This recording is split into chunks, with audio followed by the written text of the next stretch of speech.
Ribeirão Preto autorizou a volta às aulas na rede privada de ensino a partir de segunda-feira, 5 de abril. Porém, os alunos do município não devem retomar as atividades presenciais antes do dia 10 de maio, como já adiantou o secretário da Educação, Felipe Elias Miguel. Já o Estado pode anunciar a volta das aulas de forma presencial a partir do dia 12, caso a fase emergencial não seja mantida. Ao longo da pandemia, crianças e adolescentes têm sofrido com o sistema de ensino online e muitos pais temem prejuízos no aprendizado.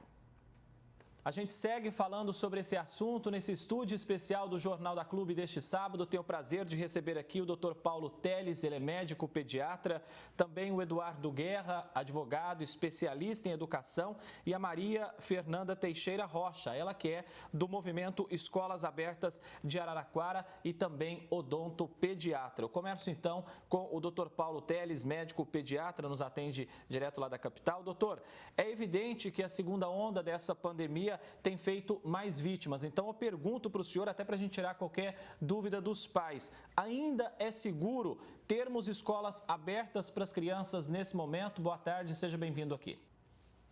Boa tarde, obrigado pelo convite. Sim, acho que a gente tem que pensar num contexto amplo. É óbvio que a gente fica muito preocupado e essa segunda onda veio realmente com números que estão assustando demais. Mas as escolas são, sim, um local seguro para que as crianças... O que a gente precisa preconizar são os protocolos. Então, escolas com protocolos, a gente tem muitos estudos ao longo do mundo, inclusive em situação de lockdown, em que países permaneceram em lockdown e as escolas ficaram abertas. A gente sabe que o importante de pontuar é que as escolas não alteram os números de Covid na sociedade. Acho que esse é um ponto importante para a gente colocar. Ao fechar as escolas, você tem efeitos muito ruins, que a gente sabe, né, que são irreversíveis para a saúde da criança. E deixar as escolas abertas fechadas, como uma medida primária, tem diversos estudos, inclusive aqui do nosso país, mostrando que você influencia muito pouco os números da comunidade. Então, acho que essa é a balança que a gente tem que pesar. Escolas fechadas, prejuízos irreversíveis para a saúde da criança. E a gente já está há mais de um ano nessa situação. Escolas abertas mudam muito pouco os números da comunidade. Ou seja, não se justifica você fechar as escolas como uma medida primária de contenção do vírus. Doutor, o senhor falou em prejuízos, não é, para essas crianças. Depois vai dar para correr atrás de todo esse prejuízo quando as escolas efetivamente forem abertas, ou o senhor teme que essas crianças sofram aí algum atraso no aprendizado? Infelizmente, não. Acho que a gente perdeu muito tempo, a gente vai ter uma jornada longa de tentar recuperar, mas infelizmente a gente já tem bastante estudo comparando, inclusive, com outros países, em outras situações de calamidade que tivemos fechamento de escola, em que a gente já consegue mostrar que são danos irreversíveis. Do ponto de vista de aprendizagem, acho que a gente vai perder muito. Tem dados mostrando que a gente dificilmente recupera essa perda que a gente teve. E do ponto de vista emocional, a gente tem perdas que são realmente irreversíveis. Quando a gente fala desse período todo sem aula, a gente está submetendo as crianças ao que a gente chama de estresse tóxico. E esse estresse tóxico, que é um estresse a longo prazo, ele tem infelizmente, ele desestrutura toda a arquitetura cerebral, principalmente na primeira infância, e esses danos são irrecuperáveis, são irreversíveis. Então, é uma geração que a gente está realmente perdendo. A gente precisa priorizar a escola para não perder essa geração. Sem falar de tantos outros problemas que a gente pode pontuar aqui. Aumento da taxa de obesidade, porque essas crianças não estão fazendo atividade física e não estão fazendo alimentação adequada. Na população mais carente, a gente está falando de desnutrição, de falta de alimentação na mesa, porque a escola muitas vezes tem esse papel.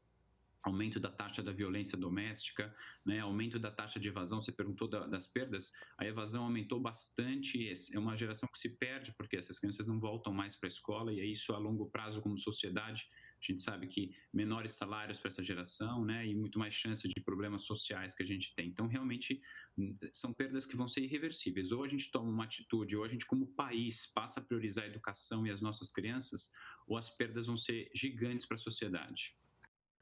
Falar agora com o Eduardo Guerra. O Eduardo é advogado, especialista na área da educação, foi inclusive secretário municipal de educação lá em Franca, na gestão anterior.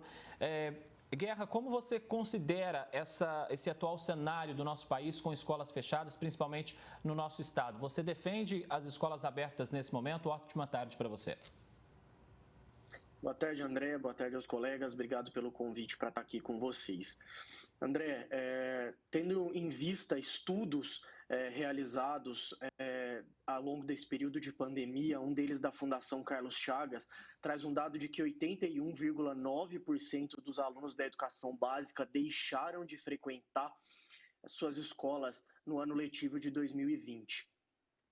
Em um outro estudo feito pela FGV, encomendado pela Fundação Lehman, traz um dado gravíssimo de que a educação pode retroceder até 4 anos devido a esse período de fechamento de escolas. Tendo em vista tudo isso, inclusive um outro estudo realizado pela Unesco, que traz um dado de que o Brasil é um dos países com escolas fechadas há mais tempo, são cerca de 40 semanas, se equiparando a países como Etiópia e Moçambique, não há como a gente defender as escolas fechadas por mais tempo. É necessário a gente reintegrar essas crianças dentro das instituições de ensino, obviamente seguindo os protocolos de segurança e tudo aquilo que for necessário para que isso aconteça na maior segurança possível.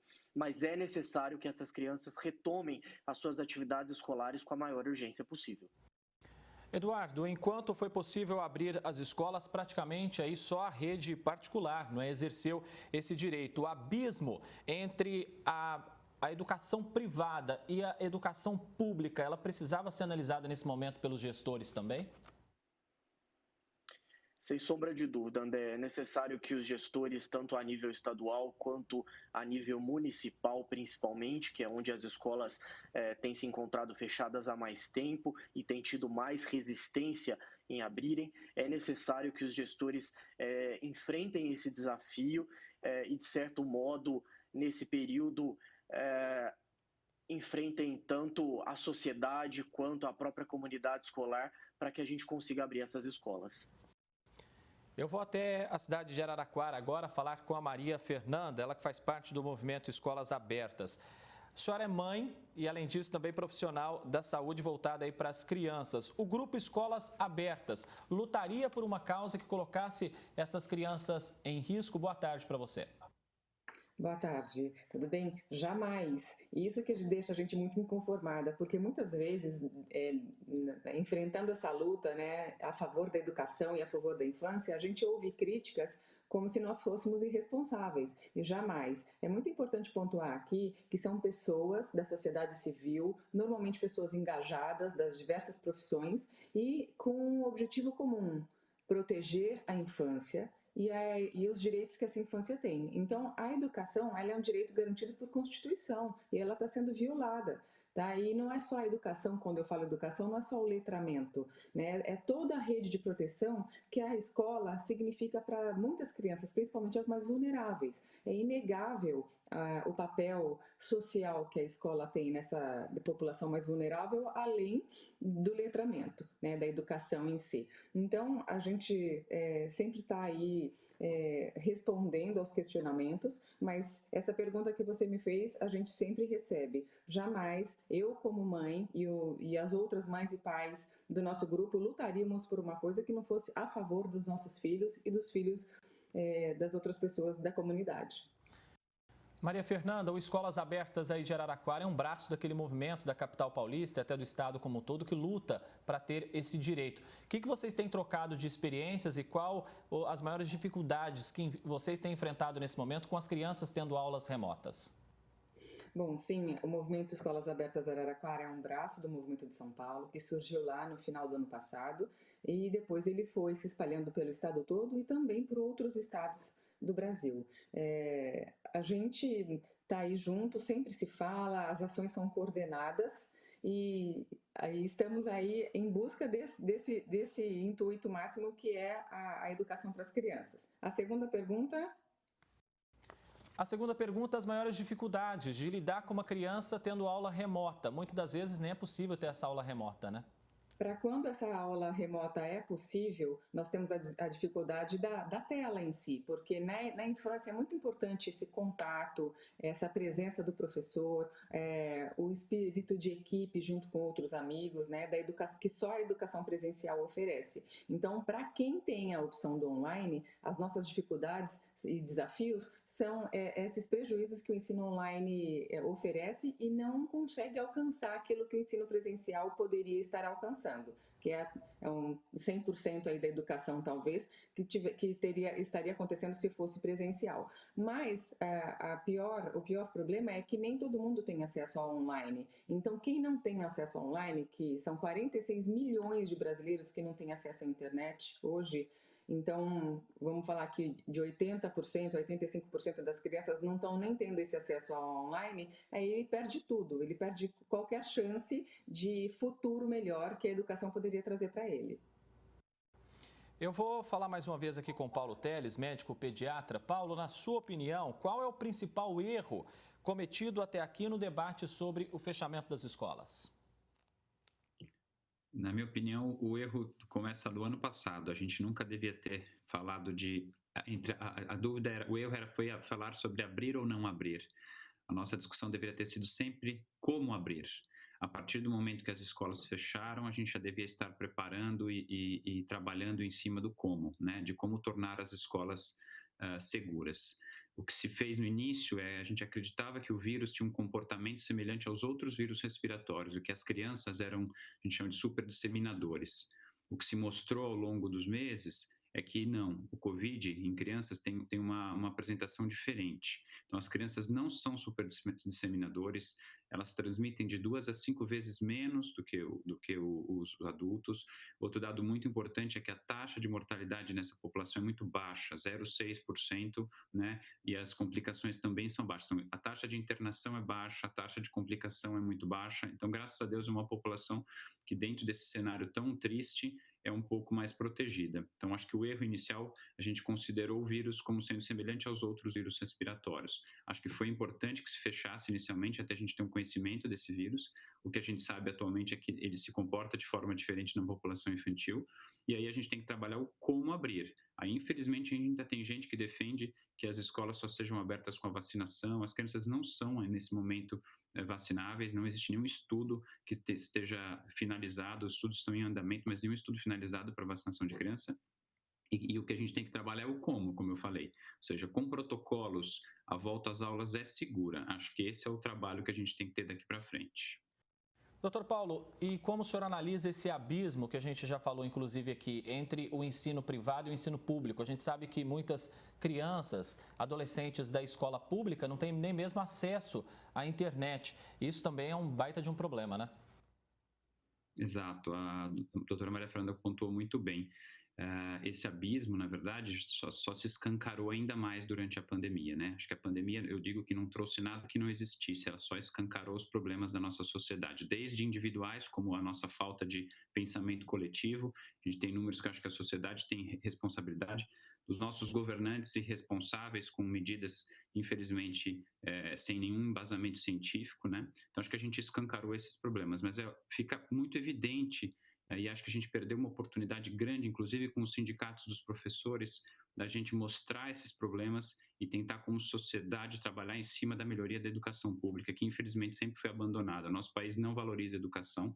Acho que a gente perdeu uma ótima oportunidade de investir, de mostrar os problemas que a gente tem, né, dessa discrepância, como você falou, que ficou muito mais evidente. A gente vai perder uma geração. Essa população, a gente sabe que uma criança que vem de um pai que não teve formação adequada do ponto de vista educacional, tem muito menos chance de finalizar o ensino, e isso é um ciclo de pobreza, esse é um ciclo da falta de educação, né, da falta do acesso à educação, que só vai se perpetuar ainda mais, ou seja, a gente está colocando ainda mais essas crianças para uma situação de mais vulnerabilidade, de menos acesso ao que seria a gente atingir o ideal do ponto de vista do desenvolvimento dessa população mais carente. Infelizmente, escancarou ainda mais, a gente errou a luta era para as condições, né, e não para manter as escolas fechadas. Eu volto a falar novamente aqui com o Eduardo Guerra, advogado especialista na área da educação, ex-secretário da Educação. Eduardo, a gente sabe que educação também tem metas, não é, a serem cumpridas. Você acredita que quando as escolas forem reabertas, essa pandemia desacelerar, essas metas elas serão cumpridas ou dificilmente, na sua opinião? André, sem sombra de dúvida, essas metas precisarão ser revistas tanto a nível nacional, quando nós falamos no PNE, o Plano Nacional de Educação, quanto no próprio Plano Municipal de Educação. Haverá, sem sombra de dúvida, necessidade de revisão dessas metas. Como já colocado aqui pelos colegas, o abismo existe, é um fato, o prejuízo está posto, haverá necessidade de que a gente, em conjunto, enquanto sociedade, discuta novas metas para a educação brasileira. Na sua opinião, a discussão importante que a educação está sendo deixada de lado nesse momento pelo governo do estado, quando se fala muito da saúde, claro, é importante, fala-se também da economia, deveria se falar com a mesma importância também olhando para a educação? André, eu acredito e me apego na literalidade. Eu vejo a educação como um serviço essencial. Sendo um serviço essencial, ele deve ser mantido e deve estar entre as pautas prioritárias.